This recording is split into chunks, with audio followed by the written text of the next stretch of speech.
இவங்க தான் அல்சர்ஸ்னால் எல்கேஜி படிக்கிறாங்க. ஃபஸ்ட்டு வந்து இதான் மெஹராஜ் பயணம். நபிகள் நாயகம் அவங்க வந்து ஒரு நைட்டில் போய் மக்காவை கட்டு ஃபஸ்ட்டு மக்காலேருந்து அக்ஸாங்கிற பள்ளிவாசலுக்கு போயிட்டு தொழுதுட்டு அவங்களுக்கு வந்து ஈசாவோ மூசாவான்னு தெரில, அவங்க வந்து சாப்பாடு கொடுத்தாங்க, தேனும் பாலும் கொடுத்தாங்க. தட்டு வச்சுருக்காங்க, தேனும் பாலும் கொடுத்தாங்க. நபி வந்து பாலை குடித்தாங்களாம். அப்போ அவங்க சொன்னாங்களாம், அவனோட உம்மத்தினர்கள் வந்து ரொம்ப கொடுத்து வச்சவங்கன்னு சொல்லிட்டு அங்கேருந்து இந்த வாகனம் வந்து புறாக்கு வாகனம், குதிரை கிடையாது. ஆனால் அது கழுதைக்கு மேலே இருக்கும், குதிரை மாதிரி இருக்கும், அதுக்கு ரெக்கை இருக்கும், வெள்ளையாக இருக்கும். அதில் பயணம் செஞ்சு ஒரே நைட்டில் 7 வானம் தாண்டி அல்லாட்ட போய் 50 வேளை தொழுகையை வந்து 5 வேளை தொழுகையை ஆக்குனாங்க.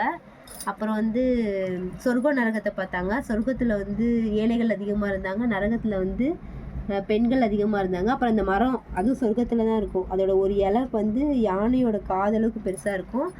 இந்த மக்கா வந்து அங்கே மேலே சொர்க்கத்தில் ஒரு மக்கா இருக்குது, அந்த மக்கா.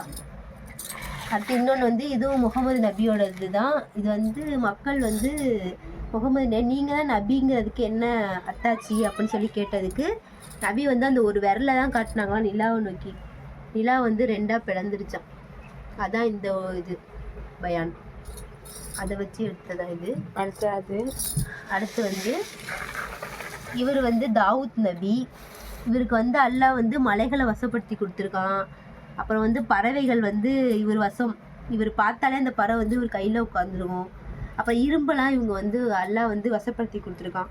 அவர் வந்து அவர் ராஜ்யத்தில் வர காசை வச்சு அவர் வந்து சாப்பாடு சாப்பிட மாட்டாராம். இந்த மாதிரி இந்த இரும்புனால வர அவர் உழைச்ச சாப்பாடு தான் சாப்பிடுவாராம். இரும்பெல்லாம் ஒரு வசம், பறவைகள் அதெல்லாம் இது பண்ணி தான் இந்த இது செஞ்சுருக்கோம். நைட்டில் வந்து 3 பாகமாக பிரிச்சுப்பாராம். ஒரு பாகத்தை தூங்குறதுக்கும், ஒரு பாகம் தொழுகிறதுக்கும், அப்போ இன்னொரு பாகம் வந்து தூங்குறதுக்கும் அவர் வந்து இது பண்ணுவார். அதை இது பண்ணி தான் எடுத்திருக்கு. இது ஃபுல்லாக இருக்குது.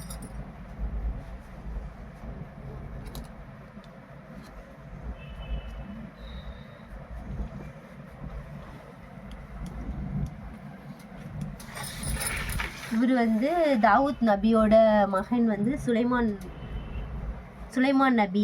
அந்த நபியோட மகன் வந்து சுலைமான் நபி. இவரோட படை வந்து வரும்போது படை அங்கேருந்து வந்துட்டு இருந்துச்சான். அப்போ தூரத்தில் ஒரு எறும்பு கூட்டத்தில் வந்து எறும்போட ராணி சொன்னிச்சான், சுலைமான் நபியோட படை வருது, எல்லாரும் நம்ம கூட புத்துக்குள்ளே போயிருங்க, இல்லைன்னா அவங்க தெரியாமல் நம்மளை மிதிச்சிருவாங்க, நம்ம செத்துருவோம், அதனால எல்லாம் கூண்டுக்குள்ளே போங்க அப்படின்னு சொன்னாங்களாம். எவ்வளவோ தூரத்துக்கு அப்புறம் எறும்பு பேசுறது வந்து அவர் காதில் கேட்டு அவர் சிரிச்சாராம். அந்த சக்தி இருக்கு அவருக்கு. அவ்வளோதான். இதான் சஸ்னா அல்சஸ்னா ப்ராஜெக்ட். இதான் அல்சஸ்னாவோட முடிச்சிருங்க இந்த ப்ராஜெக்டை. அல்சஸ்னா ஃபேஸ் காட்டுங்க.